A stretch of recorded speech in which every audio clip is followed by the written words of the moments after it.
Hey you guys, so this video unfortunately isn't what I was hoping that it could be.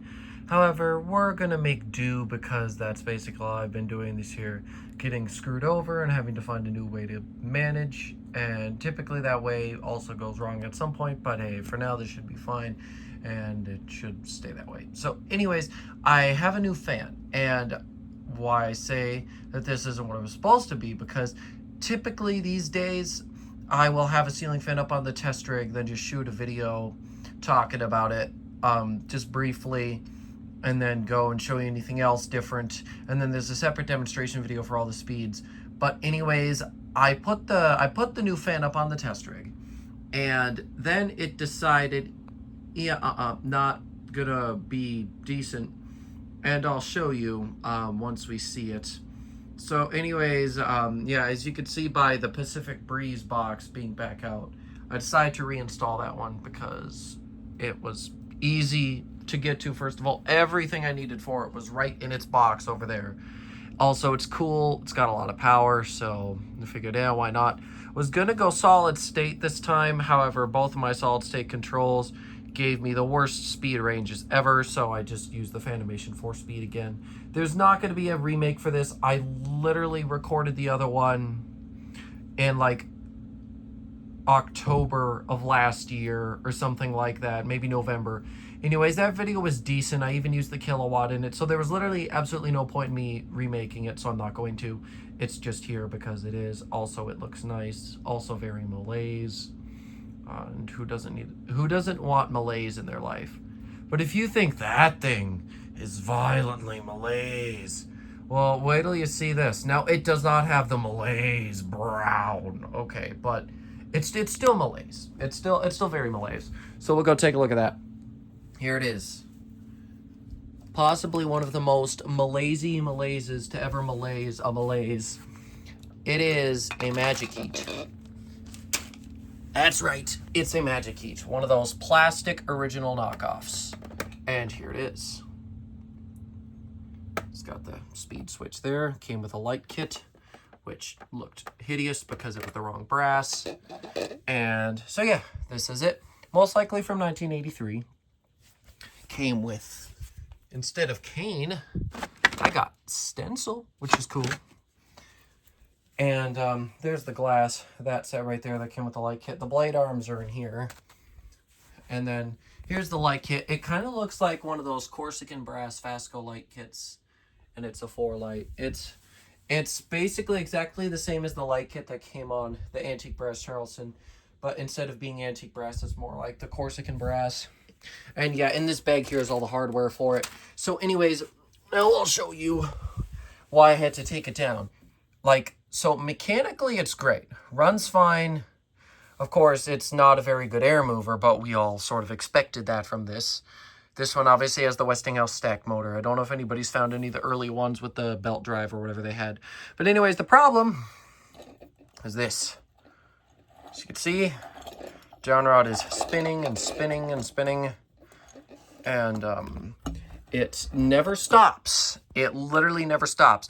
It never gets any looser. It never gets any tighter. I've taken it apart so I can confirm that for a fact. It just always does that. And obviously with the torque of the motor, that just leads the entire housing and switch housing, and it leads the entire fan except for the down rod and this basically. So from everything here below spins. The blades, the housing, everything.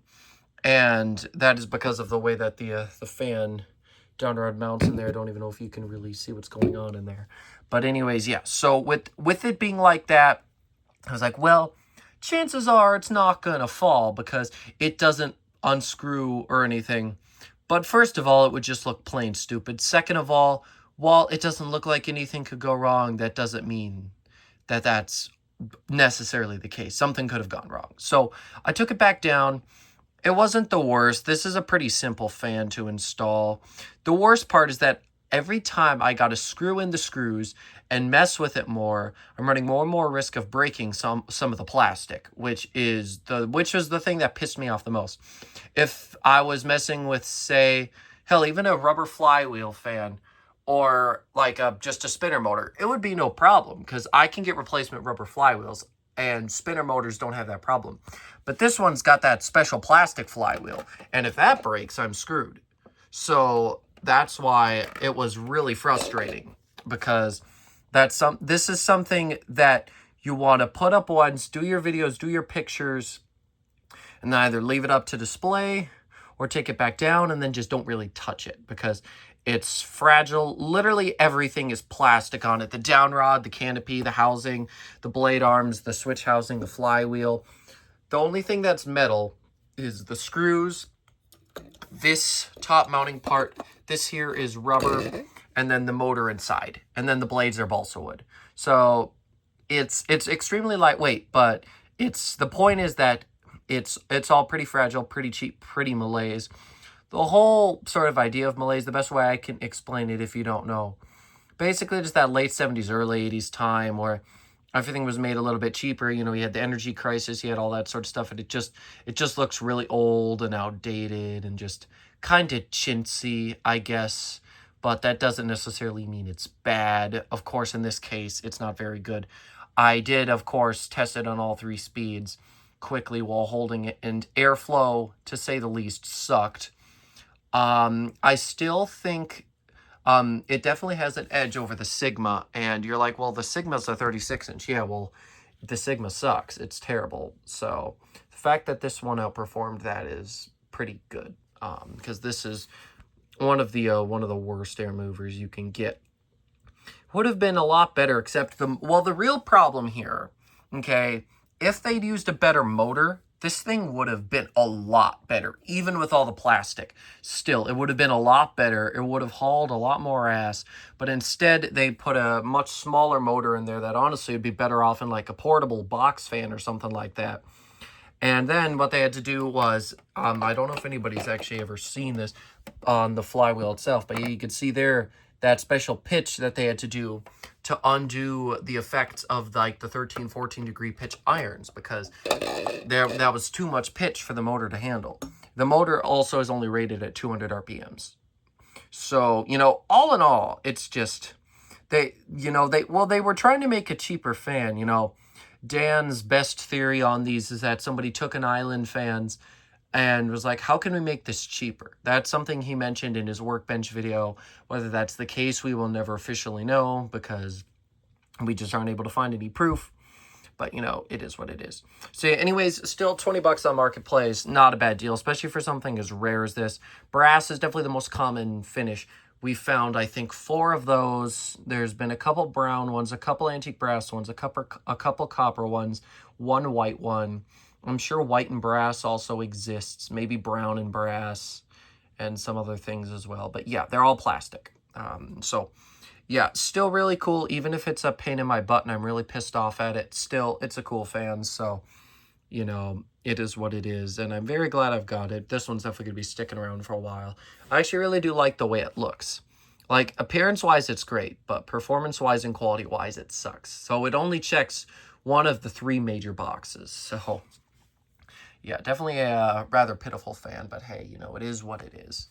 So, yeah, like I said, I don't really know when this one's going to get its video. All depends on what I can do for it. At some point, I'll mess around with it again. It's probably not going to be tonight. I've had enough of fans for one night. But anyways, yeah, and I don't really have any other updates or changes. Nothing else new or different or really anything at all. And, of course, if you saw the not the portable video that just went up today or yesterday, depending on when I upload this, but the one that went up a week ago, at least at the time of me recording this video, that Vornado fan was the only new acquisition. And I explained in the video, portables don't even get much attention anyway, so I figured that making a new fan video for it would be pointless, so I just did the demo right then and there. So yeah, that's really all I've got. No new catalogs or literature or anything, because I've got most of them now. There's only a few left, and those will be getting taken care of here soon. And hopefully the Dynasty can make its return back home soon. The guy who's supposed to be looking at it just got back.